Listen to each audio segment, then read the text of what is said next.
16 декабря в Якутске в выставочном зале Комдрагмета состоялось открытие выставки японских мастериц по лоскутному шитью и дизайну под названием «Неспешность бытия». И действительно, когда смотришь на эти творения, диву даешься, сколько же терпения, труда было вложено в эти работы. Каждый лоскуток подгоняется друг к другу не абы как, а с большим смыслом, с философией жизни.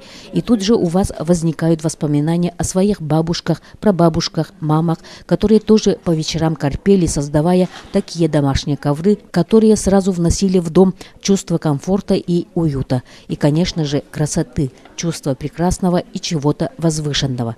Надо быть человеком, очень терпеливым и усидчивым для такого кропотливого труда. Тут вы увидите и фонтаны, и дорогу ветра, и эхо голоса и так далее. Здесь можно встретить работы из разноцветного фетра, шелка, батика, сатина и парчи. Выставка ручных работ японских мастериц в Якутске стала возможной благодаря тесному сотрудничеству Департамента по федеративным отношениям Министерства внешних связей с Японским центром культуры, который был открыт в столице Якутии несколько лет назад. Вы смотрели видеосюжет Ларисы Бай.